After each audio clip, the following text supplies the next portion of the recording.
Hello, everybody, and welcome to Dragged into Turbolasers, a Between the Bolter and Me podcast. This is episode 55, and I'm your host, Eric Wire, and I'm joined with my two brothers, Adam Wire Hey everybody. and Greg Wire. Hey everyone. Well, nice of everyone to be here tonight, and how are you all doing? Doing okay. Yeah, reasonable. That's good. I guess tonight we're gonna do something maybe slightly different, or we're not going to just talk about newly revealed models or releases.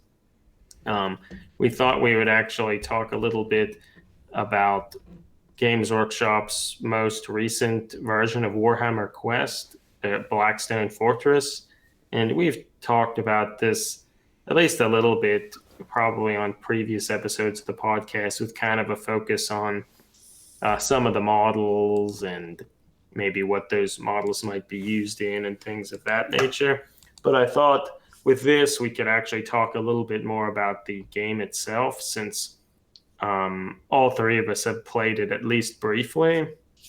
Particularly Adam and I, we've been playing it about at least once a week, kind of playing a session of it, and have maybe played 4 different scenarios or missions in it.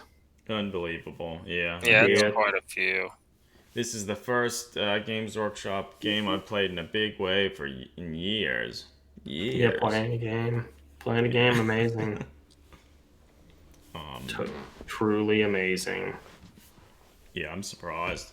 Um, yeah, so I guess we thought we'd talk a little bit about our thoughts about the game, having played it at least a little. I mean, there's still a lot we haven't done with it, and we certainly haven't exhausted all of the different encounters, and we haven't even fought against all the different enemy types. So, Not even the dreaded amble.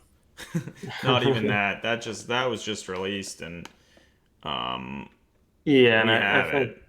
We still have that to was assemble another it. reason why we thought it might be worth talking about it. Because, yeah, they did just release the first expansion for the game. Yeah, the Dreaded Amble, and that can be played kind of as like a single mission or sort of inserted into some of the campaigns. And I mean, I guess so. This is the newest addition to their Warhammer Quest line, which was sort of a game that Games Workshop has had for many years, but really hadn't supported it for like as many years. But I don't know, Yeah. maybe it was like 2 years ago or so. They released kind of a more modern version of Warhammer Quest, and what was that called? Silver Tower, which was set in the Age of Sigmar universe, and it kind of changed some of the mechanics to add a few more, I don't know, more modern board game design stuff. And this version is the first set in the 40K universe, and it borrows a lot of the same mechanics that the other versions had, but changes it a little bit. And there's certainly a lot more focus on shooting attacks and such in it, whereas there weren't too many of those in the Yeah, I other mean, Warhammer I've Quest. not actually played Warhammer Quest, so I don't really I have played a too much couple of a games sense. of it. Yeah. Yeah, I played a few, and it uses a lot of the same mechanics, particularly in all of them. The way each of your characters that you command can take a certain number of actions, and that's determined by on your character card. There are a number of slots, kind of, or squares where you put dice you roll, and essentially most of the characters have 4. And at the start of kind of each turn, you roll all those dice and put them on those little boxes, and that each one of those dice can or dies can be spent to do a particular action, like move or shoot, or perhaps activate a special ability for a particular character. But as you start taking wounds from uh, other enemies and whatnot, they each wound kind of takes the place of one of those dice. So like as you get more and more injured, you can do less and less. So you have to kind of try to manage that. And The Age of Sigmar versions had the same mechanic. They also have a Destiny dice pool, which kind of every turn the the Collective questing party. party rolls, I think, five dice, and they're essentially a pool of dice that everyone can use to supplement their actions. Yeah. But so a lot of that stuff is very, very similar. I guess this version, however, I think is a little bit, the 40K version is a little bit more complex. There are more mechanics there. Um, in it, like there's a lot more shooting, for example, like I said, but they also introduced like an initiative track in which you kind of randomize when the enemies are going to attack and when your characters are going to attack. Because I believe in Silver Tower, it isn't randomized. It's just like all the heroes act and then the enemies act at the Yeah. end. Whereas, so this, they add a little bit more complexity, but I mean, it's not that much more. And I, you have like, I but do it feel still, that, I guess if that is an addition, like the initiative track, that plays a pretty big role in Blackstone Fortress. Because depending on where you are and the number of like I'll say enemy mobs there are, um, it really matters your activation. Because if you're beset by a bunch of like Chaos Space Marines and like a Chaos Space Marine Lord, if they have the initiative on you and get to like attack and charge your characters before they can act, they're probably in trouble. mm-hmm. I mean, I guess they also added some additional components in which there's like each of your characters kind of has a spaceship that sort of help bring you to the place that has additional kind of abilities that can help you while in the Blackstone Fortress. But then there's sort of like a market buying stage afterwards. All that, some of the stuff's different. And I don't believe in the other versions that your characters can permanently die, but in this one, there is a possibility that characters will permanently die and just be out of the entire campaign. And towards that end, they have, that's part of sort of this legacy element of the game, that as you're playing the game, characters can die, which adds a little bit more urgency to the game. But then, in addition to that, after you finish sort of a session, you have to draw a card from this legacy deck that will sort of, that will then change kind of all the subsequent games you play. And they don't change it a huge degree, but like some of the cards that you will draw will like add additional enemies to the game, such there's a possibility that they will show up, such as like, as a, initially the game starts out with just trader guardsmen, these little spindle drones, the the Urgles, and these Negavolt kind of arcoflagellant cultist like characters. But as you go further and further into the campaign, you can sort of unlock Chaos Space Marines, Beastmen, Rogue Psychers, and some of those other things. And I think there may be some other legacy cards you can draw that will affect the game in other ways. But so as you keep playing, you continue to draw these cards that kind of change the game, add more enemies and difficult things. But it also Yeah. sort of acts as like a timeline, such that if ever you go to draw one of these legacy cards and they're not there, you essentially lose the campaign. And that, like, you didn't win basically quickly enough. And the whole purpose of the game is you're trying to find some hidden vault within the Blackstone Fortress. So if you don't basically find it quickly enough, you lose. So that kind of gives some additional urgency that you have to try to be as efficient as possible, Yeah. which is interesting. I mean, I feel the first, like, right now when we've been playing it, I don't feel there's any sense of urgency. but that's essentially just because I don't necessarily have a good sense of like how many more games could we play? Like, what else do we I think actually it's have to like I do? think it's maybe 12. Has it been hard?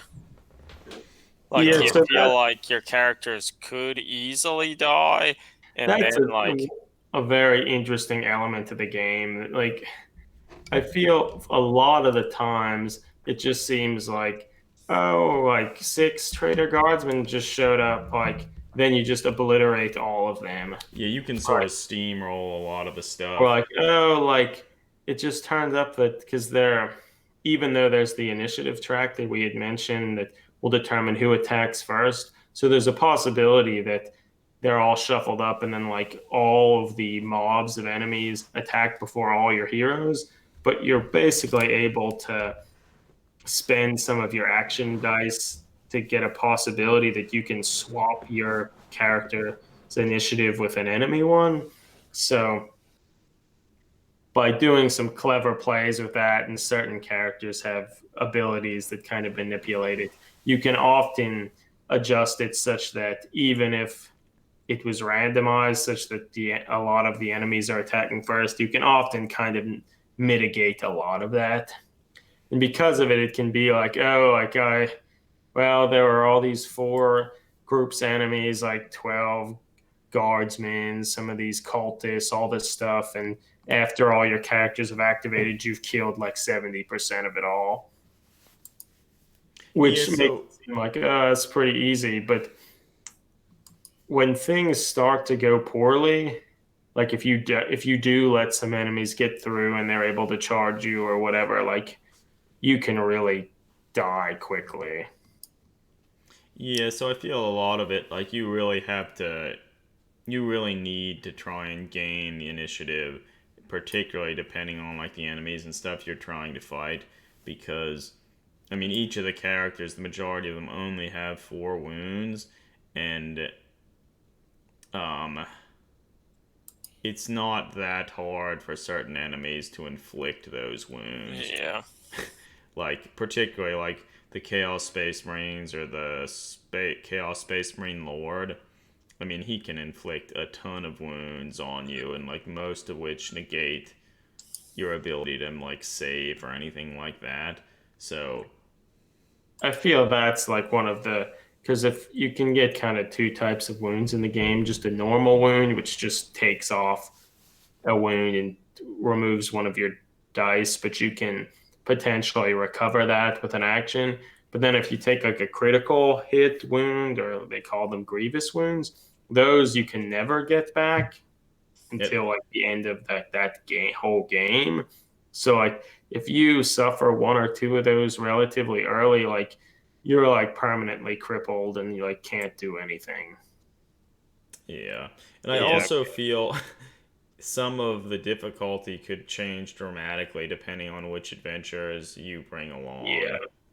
Um, I feel in all of the games we've played, the Man of Iron has always come along, and I feel that's a tremendous boon to any team. well, so the one game I played, having the Man of Iron, yeah, he just with that assault cannon or whatever it is, just Mhm. wrecked everything. He Yes, only he only has 3 actions a turn, so it's less than all the other characters. But like, Okay. holy god, he can just, because a lot of his assault cannon attacks, like if you have a die to spend a die of a 6, you can, instead of just making 1 attack, you can make 3. So like you can, even with only a couple dice, you can often attack like 3, 6 times yeah, and just destroy stuff. yeah. So he's really powerful. And Like, he can reroll failed saving rolls too. yeah. And So he he has like the best save, like he rolls the die that has the most possible successes on it. But I feel, as we were saying, like the game, a lot of times it can seem like, oh, it's so easy, it's so easy. But the moment it starts to slide away, it can slide away really fast.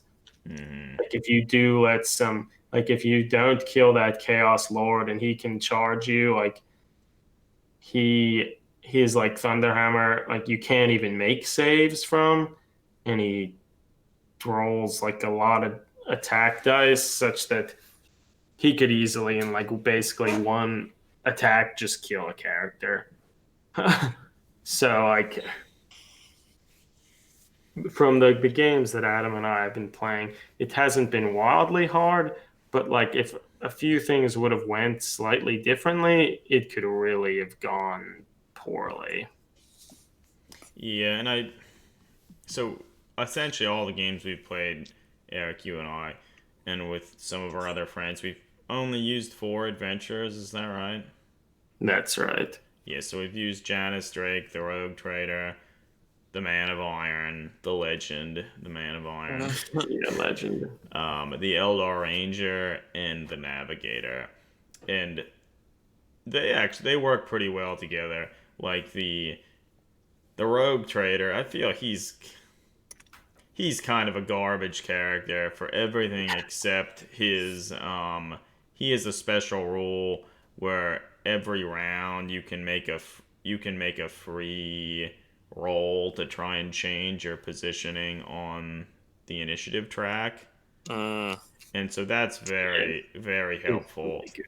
because most of Otherwise, he's kind of a jack of all trades. Like he's not terrible at anything, but he's not necessarily that great. he can change whose position on the initiative track, just his own. It's just his, but is like if basically if he gets a success, the enemy closest to him, he swaps it. So like it it can can have a dramatically dramatic change. effect on everybody. Yeah, okay. Yeah, so I mean, as you said, he's sort of a jack of all trades. So like he's okay, and he's okay in close combat. He's okay at shooting, but like when it comes down to something like you really need something to happen, he's probably not the one who's gonna do it. Um, but yeah, as we were saying, like if your initiative order is all screwed up and like a lot of the more powerful enemies get to attack before all of your characters, it can be disastrous. So One and towards that end, some of the combat like cards, like when they're set up, are ambush ones in which like all the enemies are put at the beginning in front Mm, of you. And like if there wasn't a system like this gambit system to like kind of swap that stuff around, like you would get slaughtered, I think.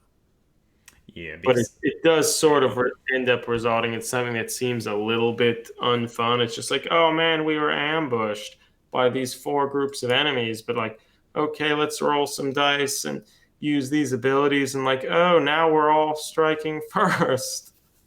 yeah. It kind of maybe cheapens some of the narrative, but if you couldn't do that, people would probably die. Primarily because there are a bunch of enemies like these Negavolt cultists with the archiflagellant looking things that they're not particularly tough or even that strong. Like they don't throw many the strongest attack dice or anything like that, but they just completely ignore like your defense rolls. So like if they roll a critical hit, like a grievous wound, like you just take it. There's nothing you can do. So particularly for the robot, he could just like take two grievous wounds. Like he only has one die left, and like it can be pretty devastating. And the Chaos Lord, like we had mentioned, both his Thunderhammer and his plasma Plasma pistol. Pistol have the possibility of just completely ignoring your defense rolls. So like stuff like that allows it such that if you don't Yeah, kill them, it can cause serious issues. yeah, and so yeah, Janice Drake is there to use his gambit ability. The Man of Iron is just he's like the workhorse that destroys everything. Um, the Navigator is neat. He has a bunch of like psychic powers and stuff. One of which helps you manipulate your pool of destiny dice, so you can typically maintain more of those. And he also has a neat ability where he can like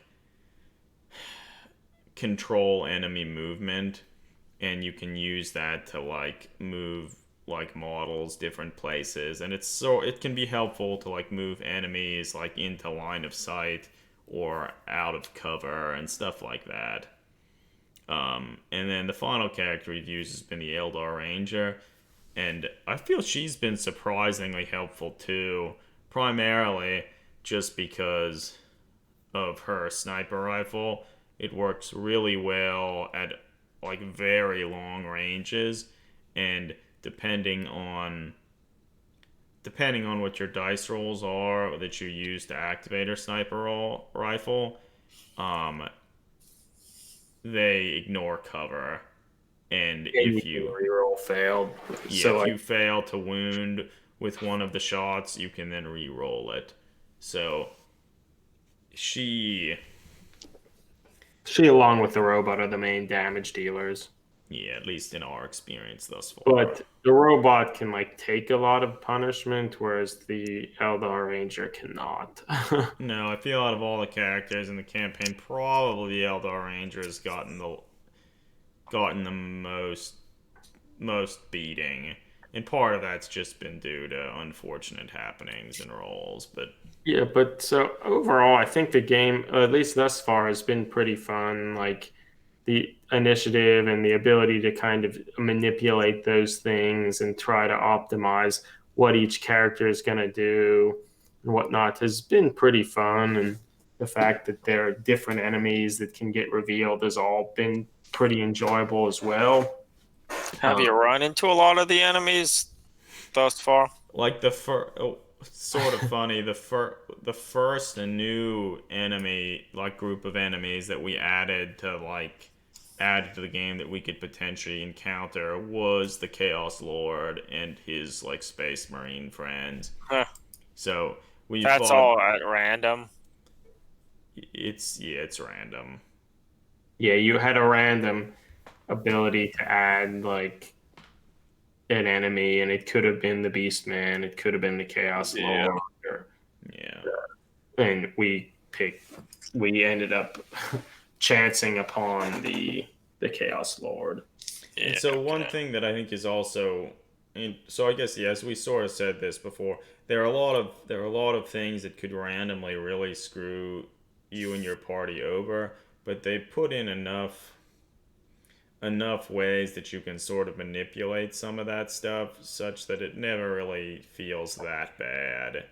If something bad happens, like you have at least some ability to try and manipulate it, and if you fail, well, you tried, and it wasn't just that it was hopeless from the start. Mm-hmm. So that kind of makes it a little more fun. And one of the other things that's interesting about the game, as you're activating the different enemy units as they activate, if they've taken any casualties at the start of their activation, you roll a d20, and on a roll of a 1, a 2, or a 3, reinforcements show up of that enemy type. Okay. And if you roll a 1, that is like that's the worst situation because the most reinforcements will Mm-hmm. appear.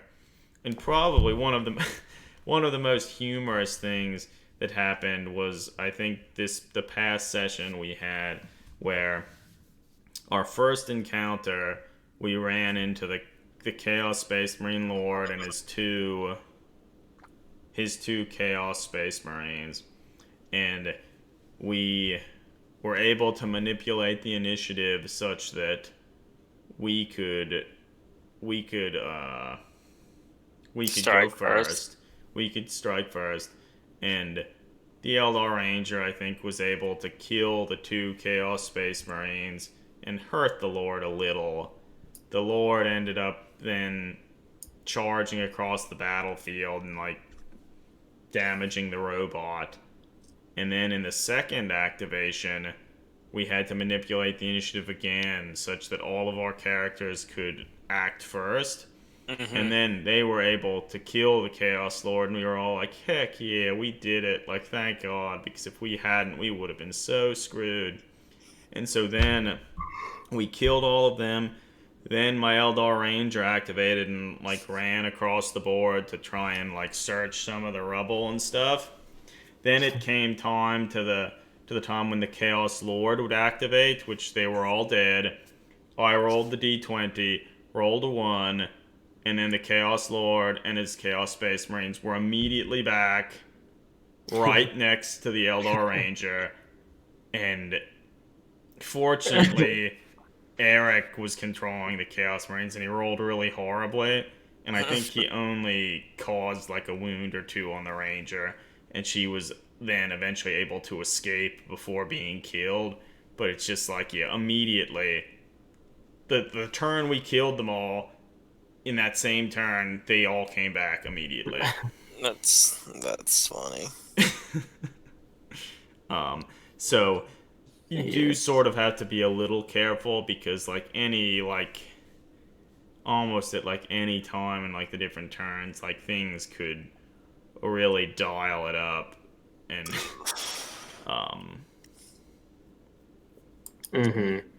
But I'd say like the game's fun, though like it's a lot of dice rolling. It's a that's lot of dice primarily what rolling. it is. Like Yeah. it's very much a Games Workshop game in that sense. Like there are some neat like mechanics of manipulating initiative and like how you do your activations and how wounds kind of take away those attacks and all that stuff is pretty neat and like kind of more modern, and even how the dice are like kind of streamlined with just successes and critical successes and all that stuff. But even despite all that, it still is you rolling tons of dice, rolling all these dice to like cause wounds and whatnot. And then when the enemies are attacking, you're rolling this d20 and looking at kind of a chart and saying like, oh, they're in cover, so that means they're going to advance and shoot, or they're gonna charge and such. So you're rolling lots and lots of dice. Yeah. And so yeah, it's sort of it is what it is. Like overall, like I've enjoyed it. Eric might be gone again. Oh boy, I think he's gone. Cool. that fucking sucks. You Oh, Eric, Oh, you're you're back. back, Are you Eric. back? yeah, Cool. I can hear you guys. So I don't Okay. Okay. We thought we lost you. know. Yeah, but yes, I mean there's lots of random stuff, but so it's still yeah very much a Games Workshop game in that sense. But there is opportunity to kind of manipulate that, which I think makes it more fun. Um, So one thing in like war, the more modern Warhammer Quest and the Age of Sigmar one, what does that have any like terms of like progression or something between games? Because one of the things with Blackstone Fortress, I feel there's very little of that. Like your characters largely stay the same the whole time. I mean, they can get a little better depending on like what artifacts and stuff they find, and like maybe you maintain some of your wounds and stuff throughout some of the stuff. But aside from that, there's not a whole lot. I don't actually know. I almost feel like there's less in the other ones. Okay. So yeah, that way, if I'd say anything, like I could see after a while, after you've played a bunch of games, like there isn't really any progression. It's not like your characters are gaining experience and gaining other abilities and stuff like that. So once you've fought a lot of the enemies and like kind of done some of the different like unique scenarios and stuff, I could see it getting a little Yeah, tiresome. because like the general games are all kind of the same. Like you randomize between different combat things, and it randomizes what the maps will look like and what enemies Yeah. show up. But you're still always trying to like search through this rubble to find archaeotech and mainly clues to where this hidden vault is. And then you can, if you ever have four of them, those clues, you can discard them to find one of the strongholds. And you basically, in a campaign, need to defeat four of these strongholds before you can finally attempt to find this hidden vault. Mm. So a lot of the just normal games are just these random things, and you stay in there until you want to leave. And usually that's after you found some archaeotech and clues and such. So I could Yeah. see eventually, as Adam's saying, after you've seen a lot of the enemies, played with the characters a bunch of times, it would lose some of its sort of appeal. But thankfully, there are these stronghold missions that are unique and have kind of their own challenges and such, which I think will help kind of offset some of that. I guess That also I could say they do have a fair amount of adventurers, and a lot of them do sort of play differently and have different abilities, so they'll add a little more longevity as well. And I hmm guess on top of that, they just released their first expansion, which adds the amble. So I mean that's good, and I hopefully that means they're going to continue releasing other expansions and stuff. And I can't really speak for how well the game sold, but I think it probably did yeah, okay. The but dreaded amble thing, Mm-hmm. or does it have like extra map tiles or something? Yeah, it does. It has yeah, it has a bunch of stuff. Um, so it seems like it's a pretty good expansion. We'll like once we actually play with it, we'll talk about it again here. yeah, Um, like I feel, um, yeah, the game has been fun. Like it would be nice if there was some more progression, like you were saying, Adam. I mean, there is a little in the sense that your characters, after completing a mission, you can go back to Precipice, which is kind of this little space station, like orbiting around the Blackstone fortress that people kind of prepare to go mhm. prepare at. But you can go there and spend, like, sell some of the archaeotech you found to get different equipment from some of the different spacecrafts, which in some of that can kind of help your character to progress slightly to get certain Yeah. special war gear and stuff like that. So that's it. I think that adds a little bit of the progression that we're talking about. Mhm. And I guess each character is able to kind of become inspired due to various things, um, which adds a little bit of that too. But I think it would be neat if future expansions, not just Mhm. adding new enemies and stuff, but if perhaps they could add some more progression system, gaining abilities or something to make Yeah. it seem like, Battle wounds and stuff too, maybe. yeah, because like as it is, like your very first game, like you're as powerful as you will ever be practically, which Mhm. other than potentially being able to get Well, I a mean few that pieces sort of of wood probably and that probably stuff. makes sense, really. Like in the scheme of It time does, that's of true. your adventuring, like I don't think you really would. I mean, you might become more experienced, but not. So it largely makes Yeah. sense. But I Yeah. feel some of that progression could Make add you more something. excited to continue to play games. Yeah. Because the But I, game isn't, or what are you gonna say yeah, here? yeah. But I mean, I guess there's for both the base game and even the Amble expansion, each of them has like this little packet that you're only supposed to open once you've beaten them. And I Mm-hmm. mean, I'm sure you can find all that shit online, what it is, but Oh, I'm I haven't sure. spoiled any of that. And I think that stuff does give at least somewhat of an incentive. And I think Mm-hmm. future expansions, even if they don't like add progression and such, I think just there is some excitement about knowing going deep into Yeah. thing, which it actually makes me think about it. It would be kind of neat if, I mean, I guess it wouldn't work that well, but it would be kind of neat if like some are going deeper into the fortress if they had like some of the other legacy games like Risk and Mm-hmm. um, Pandemic Legacy, that like if you find a particular vault, like you actually have to open up a little box and there's like a miniature that you need to assemble and some crazy monster, different places, which would be really Yeah. neat and would be a super exciting a reason to keep playing. Although I guess it would be really hard to do because Games Workshop wouldn't want to like, oh, we have this box that's filled with all these cool miniatures, but we're not going to show any of them to you. Like you Yeah. have to play to find out.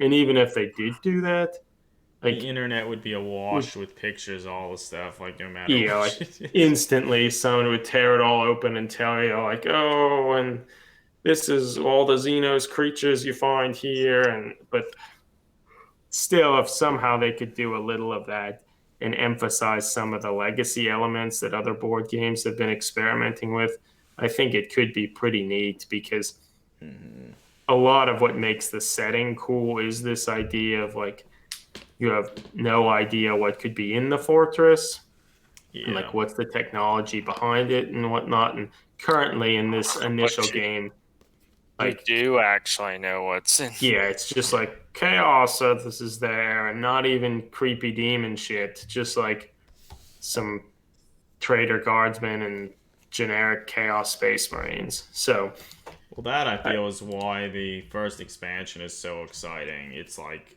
an alien that yeah, has, well, it's sort of been around since like Rogue Trader and stuff, but very little has been done with it for a long time. So I feel that that is sort of a thing that hopefully that means they'll continue to support it and explore some more of the interesting and less discussed aspects of the universe. And I mean, we've discussed this before, even in the base game itself, like the addition of like the Navigator, the Man of Iron, stuff like that. That's kind of exploring some of the known, the like some of the known elements of the universe, but things that aren't really a part of like the miniature aspect of like the other games and stuff. So the more of that they do and explore, I feel the better. Because I mean, I'm Chaos Space Marines and Trader Guard. They're cool and all, but like, I want to mhm. see more alien races and other weird stuff like that. I guess one other thing that maybe is Oh worth boy. mentioning about the game is the game is long. It can take quite a while, Game yeah. sessions, like I find like each session, even if you know what you're doing, like I mean, there's the possibility it could go really quickly, but I feel like 2 hours minimum per game. Mm-hmm. And then the special stronghold missions, like you have to basically complete a whole bunch of missions per se before you can even play the stronghold. In our last session was at least 2 or 3 hours, and it was just beating all the generic bullshit such that now the next time we meet, we will actually be able to play the first stronghold. Yeah.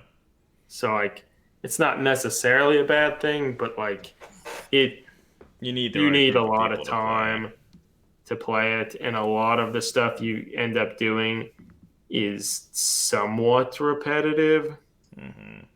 Oh, this isn't directly related to Blackstone Fortress, but apparently, um, there are rules for the amble in Warhammer 40,000, and I think it can be taken by any army.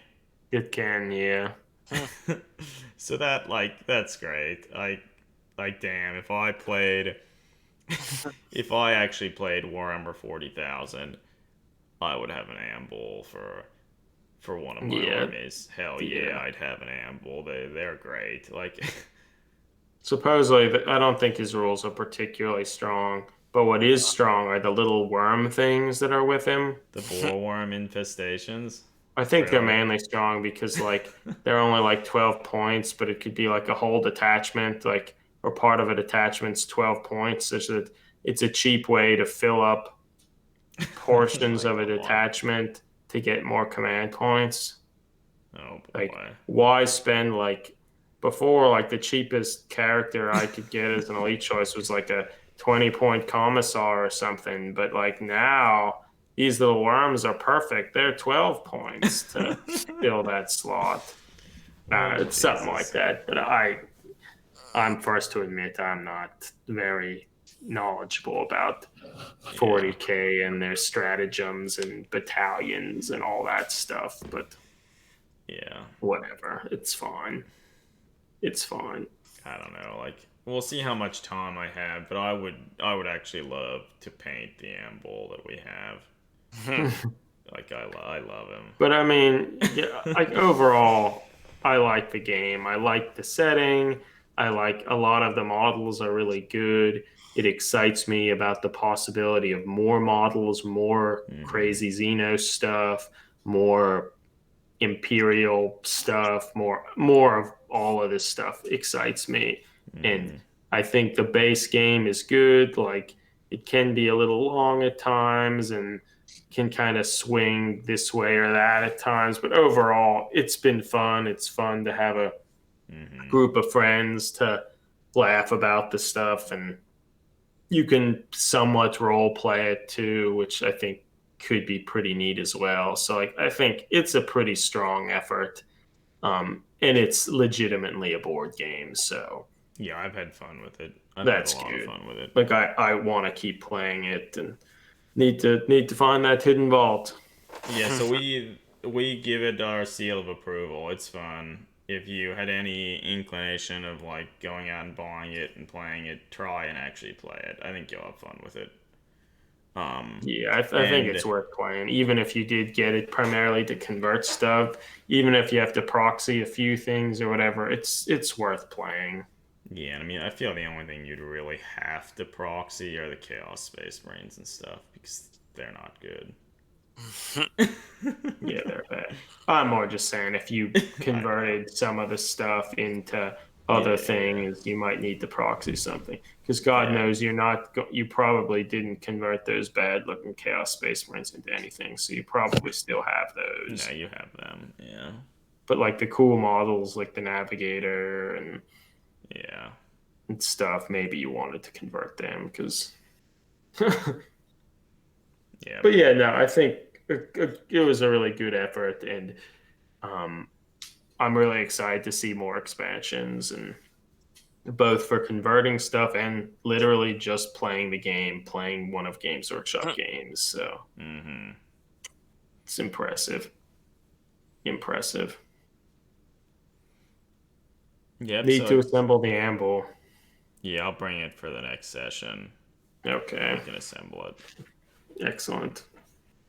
All right. Well, so I guess do we have anything else we want to talk about in this session? I think we've covered most of it, right? Talk for about 40 minutes. I feel like we could No, yeah, I think it's call it. good. It's good. All right. Blackstone Fortress is good. Yep. All right. Well, thanks for listening, everybody. We'll talk to you again soon, I think. Over and Over, out. over and out. I think Lifeboat said something. Like, I fucking can't read it. What episode is 55? Yeah. I was about to say over and out, Eric, and then you said it. And then I said it awkwardly afterwards. I can probably delete that if. Wow, I listen mean, to it it. doesn't matter. Yeah, Lifeboat. Like, if the game's certainly, I feel worth considering. The big thing about it, if you're not really big into like miniatures and stuff, there are a fuck ton of miniatures, and while I think most of them they're pretty easy to assemble, it's still, even if you don't trim off the mold lines and other stuff like that, it still will take you some time to be ready to actually play. Like, I know Eric, he spent a lot of time assembling all the stuff. But Yeah, no, I think if you have a group to actually play it with, it's certainly worth it. And I think it is true that some of the miniatures would be good for actually playing actual RPG stuff with. yeah, no, I think a lot of it would be great for that. But it'd be fun to play it with you, Lifeboat. That would be fun. But it's still certainly more of a miniatures game than like Fantasy Flight's Yeah. what Imperial Assault or Descent, even though they're similar in a lot of regards, they're still the models are substantially better in Blackstone Fortress, Oh and you yeah. have to consequently spend more time to assemble them. I mean, you can still do kind of a shoddy job of it, and they will still look pretty good, and Yeah. but they still do require some effort and are more fragile because of it too. Yeah, they're not made of like the softer, like bendable plastic. Yeah, like Imperial Assault. Admittedly, I think some of those like Imperial Assault and Descent, I'm pretty sure there is more of a progression system in those games, but how that occurs, I don't know. I Okay. only played Imperial Assault once, I think, and that was years ago, and I don't remember much about it. Why Guys, haven't you I'm continued? going to bed. All right, Yeah. Greg. It was good talking. Mm-hmm. I'll Always. talk to you tomorrow. Yep. See you, Greg. So yeah. Do you know, Adam, does it look like the plastic's the same GW plastic? I know some people thought that maybe this whole thing was produced in I had heard some China. people saying that it was produced in China, but me looking at the sprue, it's in your standard like gray plastic, and it Yeah, pretty okay. much looks the same. So it's not like I know for a lot of like some of the terrain and some of the bases and stuff that were produced in China, where the plastic's obviously a lot shittier, and the detail and the definition of everything's not good. That's Mm-hmm. not true with this model. So if it was produced like elsewhere, like in China or something, the quality's very good. But I think some of that China stuff, like, because they clearly China has I mean, they have all the the facilities technology. to do all of it. It I just mean, depends like, on what they choose to do. how much Yeah. money their Games Workshop and whoever is putting towards it being done. So Yeah, I mean, I feel for this if they chose like a shittier plastic, that would have been disastrous. yeah, okay. But no, it looks nice. Mm-hmm. And I guess once we open it up and look at some of the other cards and stuff, we can compare and see if the print quality and That's textures and true. everything are all the same as the stuff in the boxed game itself. Hopefully they are, but I know there are plenty of other games where the expansions and stuff they sort of change the card Yeah, stock and the yeah. quality and stuff, which is kind of like meh. Overall, it doesn't matter that much, but yeah. So we should hopefully know that pretty soon. Yeah, it's true. Um, and I guess we'll have to try and play with some of the other characters and stuff as well. I mean, I've already converted one of the models into a sister of Sigmar, so we'll probably Yeah, eventually. Pious Born, she's pretty good, it looks like. Her, since she has like a flamethrower, it Hmm. like wounds everyone in the hex Oh, huh. and maybe even adjacent or something. I forget if you have to roll for each one, like if you wound, Hmm. roll for each one in the hex. Or there's some various things about it that do seem like it could be pretty good. Well, I mean, next time if we want to use her, I could just bring the converted sister of Sigmar, and we could just use that model. But we could I consider. ordered a copy of her off eBay, but I don't think Oh, it's been shipped. yeah. So I don't know. I'll eventually get the model, but I think it will be fun to try to. And I think you have part of the Crute guy. I could probably just assemble that because I think it would be fun to try some of the other characters. I agree. Yeah, it would be fun. Um, yeah. So I don't know. What are there any other things you want to talk about in the stream, Eric? Like, have you been doing any hobby work or anything? Um, I still have like the Warhound Titan that I've been working on for Adeptus Titanicus. Is really far along. Just need to do a lot of the weathering on it. I kind of did some of it, then just sort of stopped, and I've been kind of hesitant to do that. Oh, I can understand that. But I feel once I get in the swing of it, I can probably do most of it relatively quickly.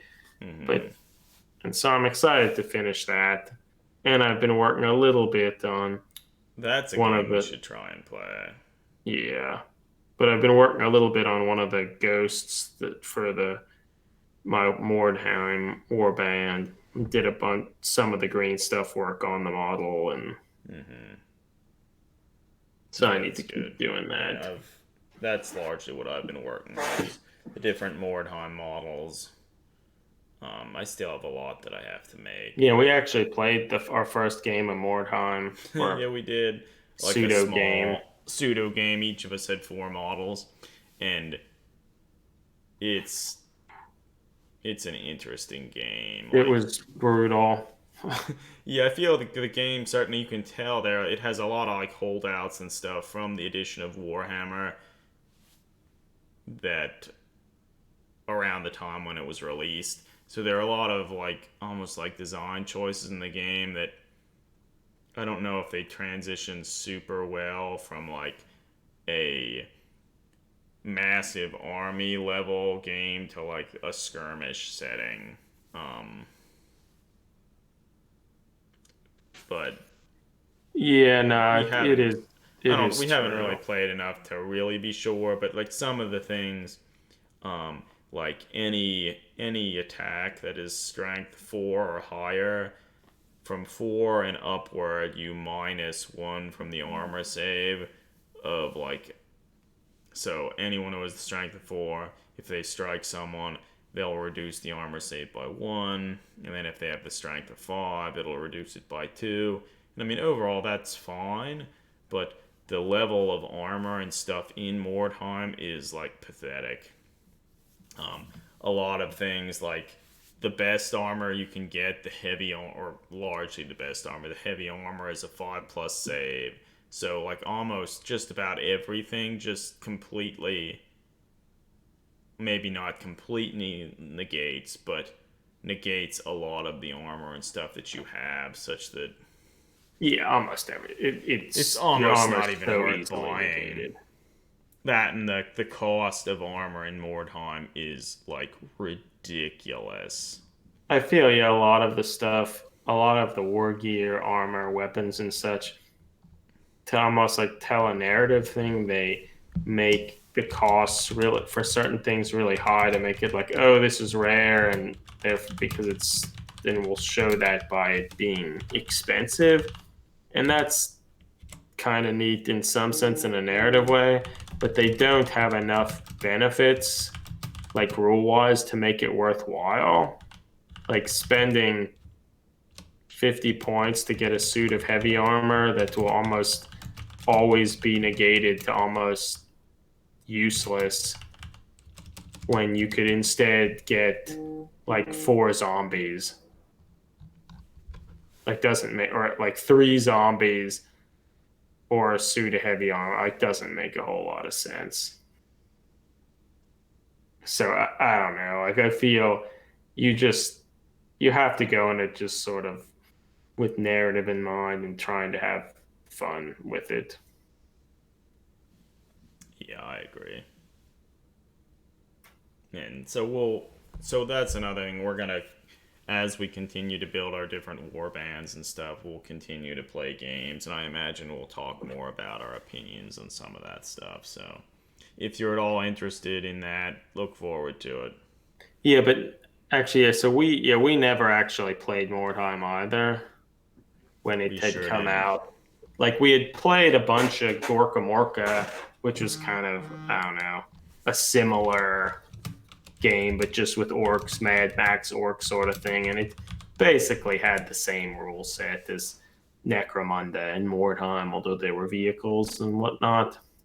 Um, And reading over it, it seems the rules are pretty similar.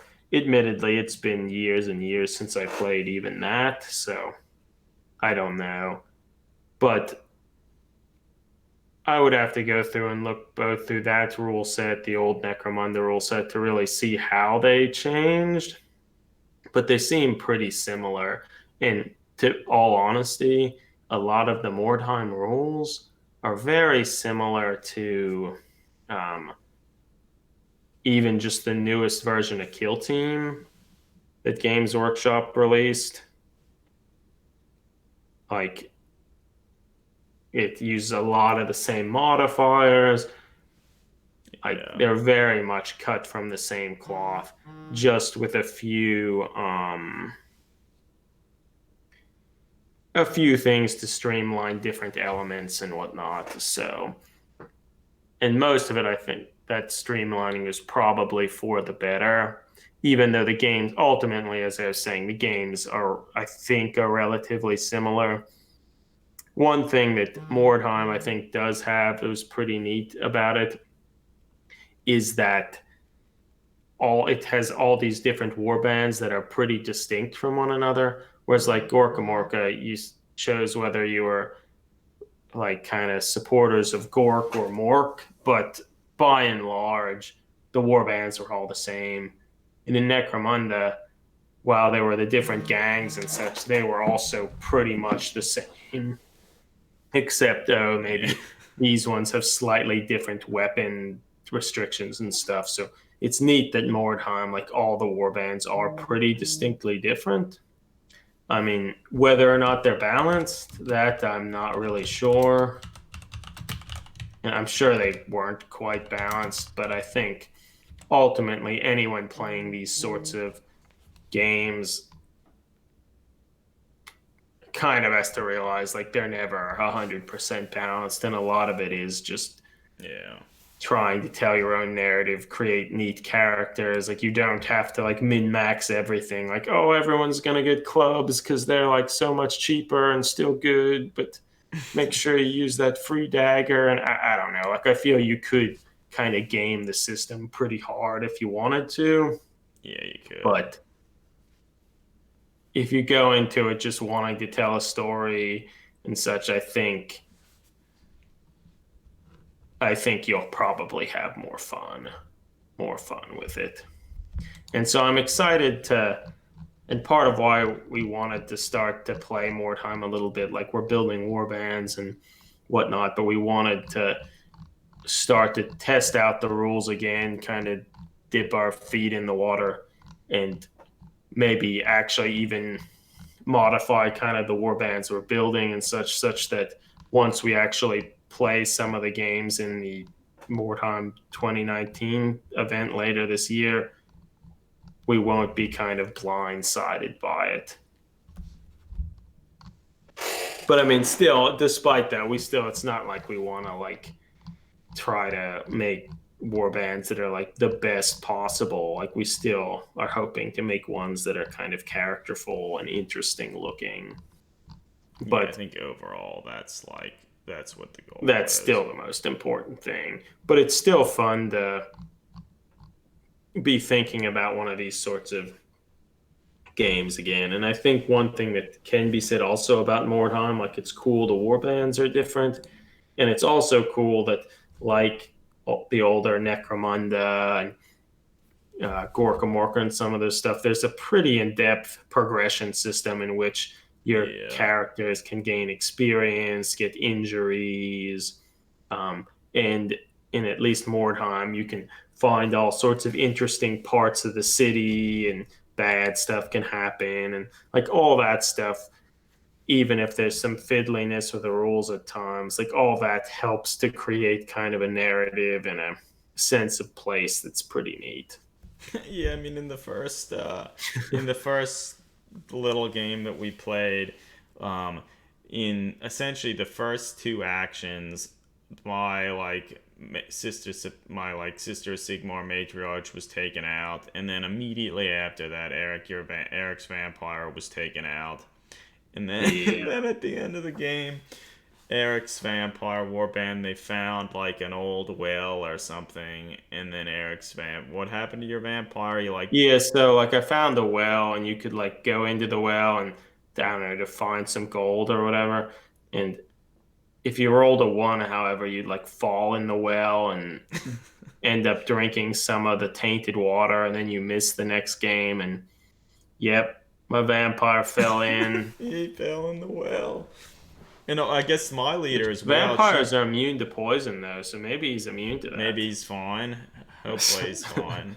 Um, but yeah, my leader got part of her leg crushed, so she's out of the next battle too. So like, it was a brutal first encounter.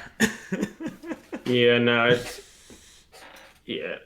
So I don't know. I'm excited to be playing it again and excited to keep building models and thinking about it and I mean, heck, we playing. just ordered a bunch of like some of the newer Skaven models and stuff from like Shadespire and stuff. We're gonna try and quickly assemble some of that stuff to have like a little Skaven warband that we can play with as well. So Yeah, the more we can play against different warbands, the more prepared we are for what shenanigans they can uh, throw at offer. us. The rat ogres look dangerous, Yeah, that's true. really dangerous. 210 points, they should be, right? Yeah, that's true. But I guess well, actually, who knows? I mean, so as we already discussed, the point values don't necessarily indicate like Yeah, how it's true. good things will be. Like there are just a lot of things that, or like for instance, like I was considering for the Sisters of Sigmar getting my leader this holy tome, which I think it just adds 1+ to your like your dice rolls to cast psychic powers and stuff, and like that could be pretty good. But I think it's like 120 gold crowns, and Yeah, that's 10 more points than a vampire costs. yeah, so like I mean that could be a valuable thing and like I mean even in the first game we played like I lost my roll for like her like psychic righteous armor by 1. So like had I passed that, had I had that holy tome, I probably my leader probably wouldn't have been taken out immediately, but I feel it's hard to justify that initially with Yeah, I don't think you can when you could instead get like a whole at bunch of other least sisters. four Yeah. sisters like and with kind of like we were saying with Blackstone Fortress, it's still lots of rolling dice and they can kind of Mm-hmm. betray you at times. This is still the sort of thing. Like, sure, you could have a warband of only four models, which I think is the minimum, a leader and three others, Oh, so and that is yeah, okay. then really load them up with war gear and such. But That probably wouldn't work out well yeah, because yeah, like one or almost two. certainly a bad roll would result in like two of them dying immediately. Then, which actually towards that end, one thing that is pretty different or surprised me to look back at it is Mm-hmm. how little morale plays in the game. And probably Gorka Morka was the same, to be honest, but I don't really remember. Well, I mean, you could But it's, argue it plays a huge part in the game. If you fail it once, you're done. yeah, so that's the well, it's critically important. Like once the moment you lose a fourth of your warband at the beginning of each of your turns, you have to make a single morale test, like a leadership test, Mm-hmm. 2d6, and if you fail it, the game's just over. You So route, you flee. super important, but like whether the game you win or lose the game is strictly down to a single roll. Mm-hmm. So like you could easily like if you don't have that many warriors, like lose one or two due to being a little unlucky, and then like hell, your first turn you could fail that in the game, you just lose the game. So and I can kind of see why in like Kill Team, for example, they've kind of added more rules, but like you're making more rolls and it's less likely that like immediately you make one bad roll and the game's just over. So I And I guess think one that's thing that's interesting. interesting, like I wonder, was Mordheim designed such that you'd play multiple short scenarios? Like, I mean, it Yeah, probably I think was, right? I think that's kind of what it is. It's that the scenarios are supposed to be pretty short, and that they don't. Once you lose one or two warriors, like it would make sense. All right, we're cutting our losses and leaving. We don't want to be like obliterated. And Yeah, so, they're like, not like kind in of a in a meat narrative grinder. sense, it probably makes sense. But if you were just playing a single game, it could be a little underwhelming, or I could see it being a little underwhelming at times. But if you're taking it Mm, within the context of an entire campaign and trying to complete these scenarios and such, I think it makes more sense. But just one of games, I could see it swinging this way or that at times, just due to like the luck of the die, yeah. which again is kind of always at least partially a thing with Games Workshop games. Well, so But one thing that like both of our war bands, the vampire, like undead, and the sisters of Sigmar, don't really have ranged weapons, and so that's something that like I'd sort of be interested to yeah, experiment around a little, and like they sort of seem like that they could be pretty influential the and pretty vampire can power. get a bow and arrow. That yeah, man. Maybe that's what you should do, Eric. They can't get handguns or crossbows or anything, but I think they can get short bows and bows. But yeah, I'll need to keep playing and trying out different equipment and different things just to kind of get a sense of what at least works for me and not not be Yeah. completely blindsided by things. Also, I guess with that in mind, Eric, like your vampire isn't necessarily supposed to be like a traditional vampire, so you could get him a bow. Yeah, Oh, it's true. here's a bad picture of the that first game we had. Both of our leaders are on the ground. Brutal. Yeah, bad day for that vampire. Bad day. Most certainly. Yeah, I guess it's worth noting the vampire is actually a model that Alexander Winberg had gifted us. He's the person who's actually kind of the main host for this Mordheim 2019 event, but he had held a previous event a few years ago, which was called Hmm. Outguard, which had was actually a 40K setting, but kind of in a dystopian medieval kind of world, not that dissimilar to Mordheim. But Yeah. the guy with the bell head there was one of Alex's war bands, and Yeah. using a few of them to proxy some stuff as we're continuing to build models. But they fit pretty well. Yeah. Yeah. But yeah, I mean, you need to keep building Sisters of Sigmar. You need more than I need more than four. yeah. Well, I'm working on two more right now, which so that would bring it up to six. But ideally, I should have more than that too. Hmm. I feel if you could at least get seven, and then have the eighth model be like a freebooter or something, that A wouldn't be hired terrible. sword. Yeah. Eight might, or that's so that would be nine. Like potentially one more would be good, but I don't know. That's a lot of models. Yeah, I don't know if I It's a can lot make of that many. models.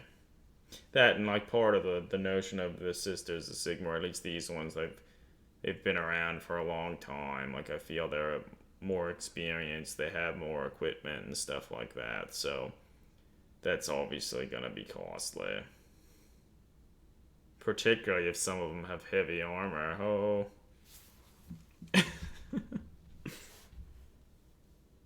because that's not cheap. Yeah. So meandering shade. Yeah, I think you're right. A lot of the scenarios are in Mordheim are relatively similar to like those in Gorka Morka and such. That I think you want to kind of tamper things like it's not like super critical that you win. It's more important if you can get some, like in this case, Wardstone to buy new equipment and such, and not all your warriors die. Like you can still Yeah. kind of come out on top. Which, admittedly, that is a little different, I think, from Gorka Morka and maybe Necromunda as well for Mortarm. Only your heroes really gain lots of experience and can get permanent injuries and such. All the other henchmen are just kind of grouped into, and like if they go out of action in a game, you at the end of the game you just roll a single die, and I think on a one or a two they just die. Whereas your heroes, like your leader and the other heroes, they if they die, they go out of action. You have to roll two six-sided dice, and the one of them counts as the tens digit, the other counts as the ones, and that kind of determines like, oh, did they get a leg wound? Were they blinded? Or they were Yeah, they captured? there are a And lot I of think different things. that Yeah. stuff was pretty much the same in Gorka Morka, but I recalled I thought that every one of your models had the potential to gain experience like that. So for this, only your heroes have all that, and they kind of streamlined it for most of the others that they can just gain a little bit of experience, but not nearly to the same extent. And in the same vein, they can die pretty quickly. So I think because of it, it is important to get a lot of your heroes early on and make sure they don't die so Because they they're can also the continue to ones get that at the end, if experience. they survive the game, like they allow you to roll to find like wardstone and stuff Yeah, yeah, too, it's right? true. Yeah, so I Okay. think, yeah. So even though some of the single games perhaps might not be super satisfying in some regards, if taking in the context of the whole scenario, I think that's Yeah. important in the whole Yeah. campaign. Yeah, I agree. Yeah, so yeah. Now I was kind of surprised with it, yeah, that yeah, like you don't the whole warband doesn't gain Yeah, I had no experience. idea with that either. But yeah, no, I guess that is true. Like it's been a while since I played Frostgrave, but yeah, I guess it is a little bit like that. But I think overall it's helpful because it is interesting. Like you can get like for your henchmen, you might get like a group of swordsmen for your Reichland warband, and you can get like just three swordsmen. They all have the same equipment, they all have the same experience, and if that group gains experience in it, they might all together they all gain 1+2 attack or something, but they never get permanent injuries, but they just have the possibility of just dying. And then there's a mechanic that if you want to add a warrior to a group of henchmen, like you can do it, provided you have to make some rolls and provided you can find a henchman that has enough experience to fit that, you can get them. Oh. But Hmm. so yeah, it's an interesting mechanic, and I think it was the attempt since I mean it was made after the game was made after Gorka Morka and the Mm-hmm. Necromunda and such. So I feel clearly they took some inspiration from those games because they're very very similar. But I think this henchman thing was an effort to do some streamlining and help, Mm-hmm. yeah, just streamline it. But certainly it's not as streamlined as like the newest version of Kill Team because there are some things that like seem like needlessly There, obtuse and too many dice to roll. Like if you there's like yeah. fall off something, you have to roll an initiative test for every 2 inches that you're falling. And if you fail any of those, oh, I guess it's like if you jump down off a ledge, you have to take an initiative test for every 2 inches you're like jumping down. And if any of those are failed, you end up falling and taking D3 damage based on the distance. That's And some a bad. little stuff like that. I feel in like a newer version of one of Games Workshop games, they would have streamlined that to like one roll rather than make three rolls, and if you fail any of them, make another roll and then make a saving, and like I don't know, all that shit I think would have been streamlined a little, but Yeah, no, there are a lot of interesting things, and like if one of your characters is like knocked down or something, and they're near like a ledge, you have to roll some dice to see if they like fall off the I think ledge. that's even in Kill Team though now. It Oh, might be an really? optional thing, but like that's still a thing. It to some capacity. Yeah. Um. But because of it, because like the game system is so similar to Gorka Morka, Necromunda, the new Kill Team, all those things, like that's another reason why I want to play some games of it and read through the rule book a couple times after each game just to make sure I'm not misremembering something and like applying kill team Yeah. rules to it or something like that. Because I think in a lot of Games Workshop games, that can be easy to do. That you assume some rule because that was the case in fifth edition 40K. Like I'm sure it's the same in sixth or eighth or whatever, and it's not always that. But Yeah. So it'll be yeah, there's no interesting. consolidation in the game after close combat. There's none of that. There aren't Yeah. really many morale tests other than the whole warband routing. Mm-hmm. So there, yeah, there's some different things, but I'm excited to keep at it. And Do you have a sense like so we're in the event that we're going to be playing in with these war bands? Is there any sense like how many games we'll actually be playing? um, I think it was talked about a little bit. Like I thought at least three, maybe more. Yeah, I guess it just depends on like what the scenarios and stuff are because like yeah, as we sort of talked about, like they could be over like really Yeah, fast. Um, yeah. and I guess that's another thing. Are most of the games supposed to be like one warband against another warband? Are there like I'm not rules and sure. Yeah, stipulations I'm for not like, sure. oh, if yeah, multiple warbands meet up at the same time? Yeah, I don't know. I feel all that will have to be determined. Because like the game is very much like you take a turn, then your opponent takes a turn. So it's not like the alternate activation and stuff that some more modern games have started taking to doing. So that I feel could get a little dicier when there are like lots of people, say, playing on the same board. Which, admittedly, I feel Kill Team or Mordheim, if you were just playing it normally, you could easily just implement the I go you go thing from the new version of Kill Team in it, and I don't think it would hurt the game at all and might strengthen it. Like Yeah, still because use the then same like rules, yeah. but just implement that. Like I think it could work.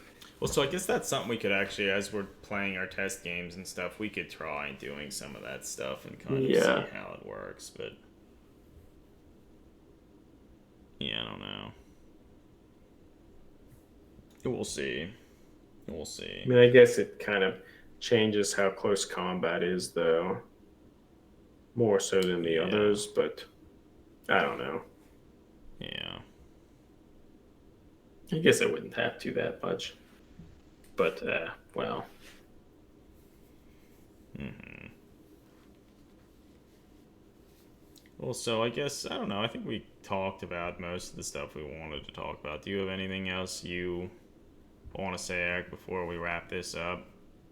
not a whole lot. I guess, uh, Meander and thanks Shay, do you have for, other questions? Yeah, the alternate activation thing that's in Kill Team. Yeah, I think the alternate activation thing does have more of a cinematic feel, and I think it also adds sort of a it adds maybe like a little more strategy to like how you're doing things and like who you say activate first. So yeah, I think it makes it more cinematic, makes it also just you're more invested in the entire game. Well, so I mean, even the first game we played, Eric, I remember like I won the roll off to go first, and it's like I guess like okay, so like I moved my sort of sheepishly moved my stuff up, and it's like, well, now because I did this, Eric's probably gonna be able to charge my stuff, and like so that would kind of remove some of that some of that Yeah, but I notion. feel, yeah, I want to try to play the game as it was intended for a bunch, but then I could see trying to implement some of the alternating activation stuff because, like, the games, as I was saying, are already so similar that I don't think it would really break anything. Yeah. Yeah, I don't think it would really break anything at all. But I guess I did want, like, thanks for joining us this evening, Meandering Shade. It's nice to get some of your input on things, and hopefully you'll be able to join us in the future at times. Thanks for following as well. Mm-hmm. And kind of, if you have any sort of suggestions of things you'd like to see, hear, anything like that, would certainly be appreciated. Yeah, So we're we're still still. kind of getting the hang of doing this, and we feel like there's always some technical issue, but it's still been fun to do. So we're gonna keep trying to do it. And I guess also have some more streams of like us working on miniatures, like painting and converting and stuff like that. Yeah, no, I think that would be nice. Yeah. Would be nice, but can be a lot of work. And I But feel it's like, fun, right? yeah, no, I've had fun with it. And I guess it's just another way to interact with the community. hmm hmm Because, I don't know, it's interesting now, like, we started out with our blog and everything to like interact with the community, and now things, while we're still doing that in the advent of like Instagram and stuff like that, I feel like there's more exposure than ever with like miniatures and people's work and everything.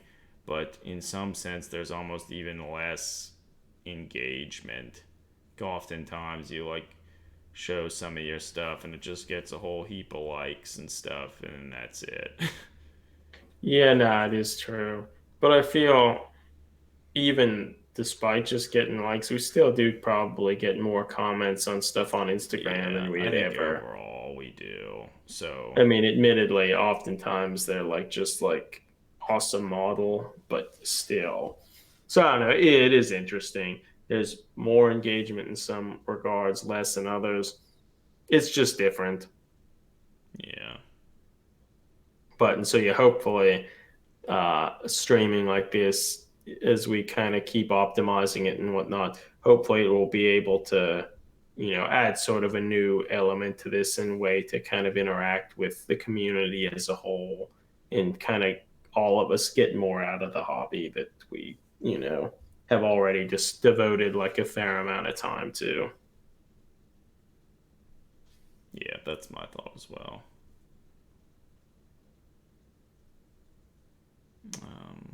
Yeah. So, Eric, you have any other? I don't think so.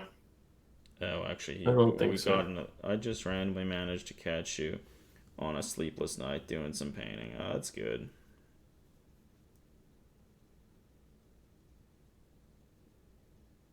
Yeah, no, that whole notion about being more invested in skirmish games, I guess I mean, I don't even know when we started playing. It was during the second edition of Warhammer 40,000, and I guess back then we did play Warhammer 40,000. We even played a little bit of Warhammer and stuff like that.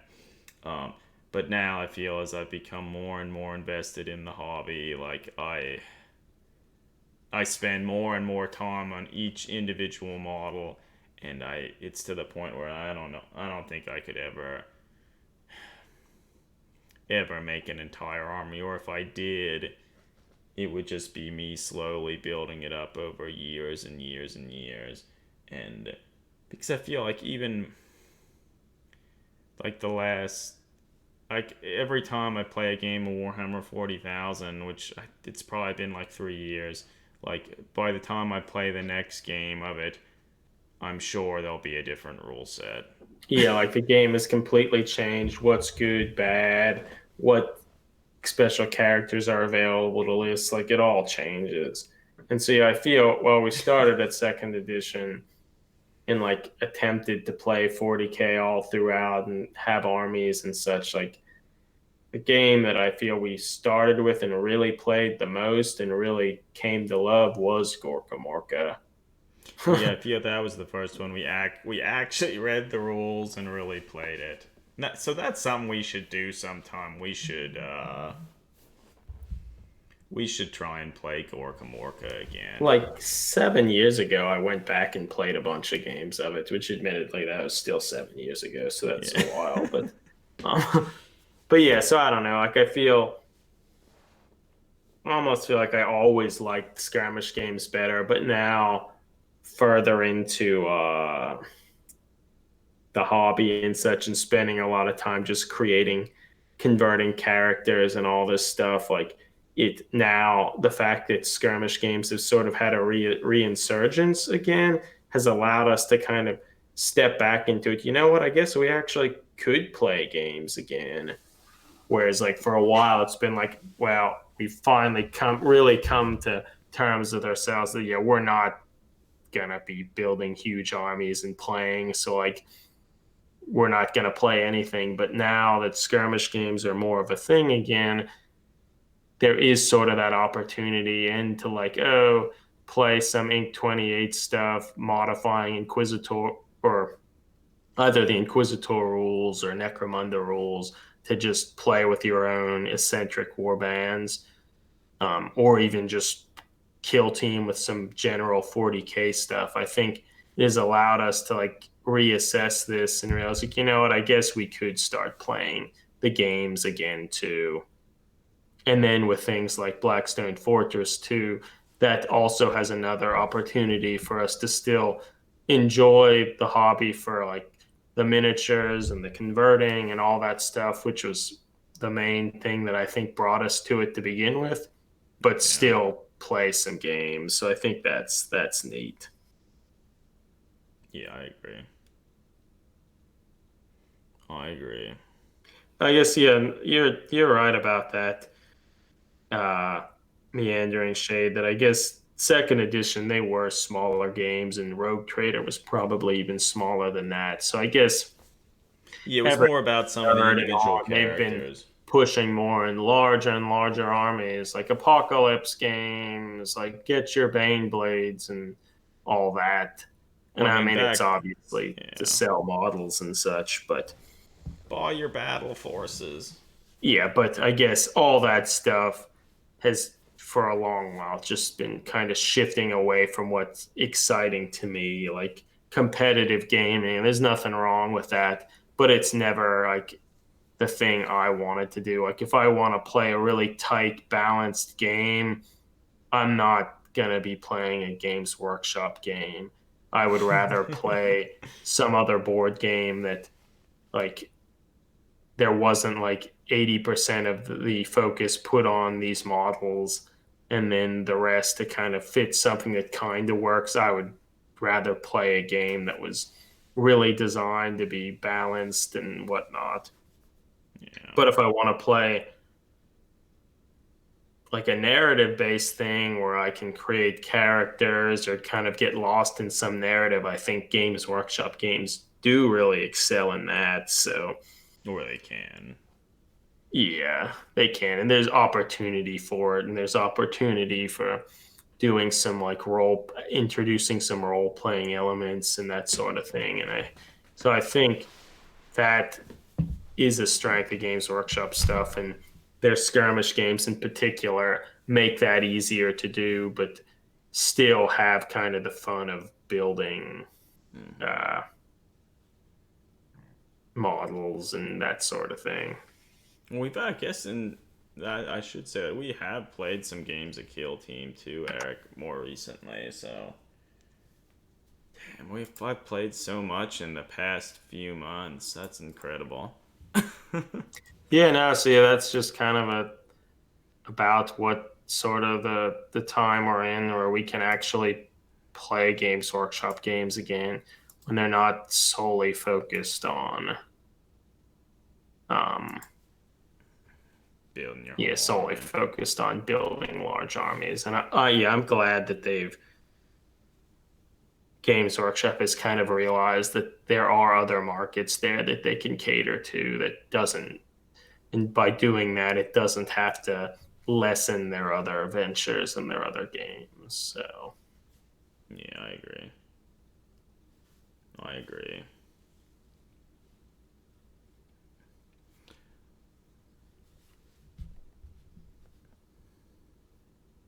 I think I was always a narrative gamer at heart, even when starting the hobby. Yeah, no, I think I'm the same. I mean, hell, like we got into the hobby because of like the artwork and the interesting models and stuff like that, and And then I um, feel what has kept us in it longer was some of the novels like Dan Abnett's, like Gaunt's Ghost stuff, Eisenhorn, like the Inquisitor role playing game, and all that stuff that continues to expand the lore and add some interesting characters and things to it. And that has helped us. I don't know. For Like, me, it's sort of interesting. Like I guess over the years, I've sort of I've built up what the universe and stuff is in at least my head, and like I feel like now I just pick and choose things that Games Workshop does, and like, well, I'm just gonna ignore that. Like I remember, like I always thought like Commissar Yarrick and his like bout with Gazkal Thraka and whatever, that was cool, and some of those initial Armageddon stories were cool. But then I remember, again, it was a few years ago in one of the Orc Codex books, like they had some new information about maybe a newer Armageddon war or some shit, where I think Thraka captured Yarrick and like tied him to one of his like war machines and like throw like just like ridiculously stupid. And like so yeah, one of the things that I like about the universe is I very much feel like I can do what I want with it. I can make it into whatever I want it to be. And yeah, I think everyone can have some ownership of it. Like, and since the setting has been created and shaped by so many people over the years, like, it's easy to feel free to kind of do that sort of thing. And like, and yeah, there are, as you're saying, there are so many gray areas that aren't necessarily that well defined that allows you to kind of carve out your own niche of it and enjoy it. And it's a large galaxy. The warp's a strange place. Like, there's room for you to explore stuff that interests you. And sometimes I think Games Workshop, as in the past, tried to define some of the gray areas a little bit more than they need to, but certainly that's kind of will yeah. always be a little difficult. Well, I mean, I feel they've sort of, over the years, have sort of realized some of that stuff was a mistake as well, because some of the stuff they're releasing now, they don't quite tell you as much as they did. Like, I Well, feel. yeah, I mean, well, even like when they first kind of really introduced the Dark Angels and the Blood Angels in second edition, that the Angels of Death Codex, like they finally kind of created background for that stuff. They're like, oh, and the Dark Angels have a dark secret, and this is the secret. Like, so like even back then they sometimes would misstep a little bit, like you have a Yeah, dark secret that no one knows about but you can. yeah, So yeah, it's good. but That's good. yeah, And then some of this, I just distinctly remember some of the stuff with like the Grey Knight codexes when they find it. So let's make a whole army out of Grey Knights. Let's remove all the mystery, and we'll create their like old chapter master who's caught in the warp, and he's like can't be killed, and all the demons are like, just like, oh boy. Yeah, no, some things maybe are better left unexplained or partially explained that allows you to kind of fill some of that stuff in. Yeah. But yeah, I don't know. Like the setting is broad enough that you can kind of interpret those things your own way, and I think that's what makes it fun. Yeah, I agree. And I feel like Age of Sigmar certainly has potential for all that, but it's still pretty early, and too many people, I mean, myself included, aren't exactly sure where the narrative is going. And whereas, like, for 40K, a lot of us, like, we've been invested in it for a long time and have read different lore that's changed over the years and have a sense of kind of what the Imperium is and how that shapes things. Whereas Age of Sigmar doesn't quite have that yet, which, I mean, I assume it will eventually, but it's a little bit harder to know what to do with it.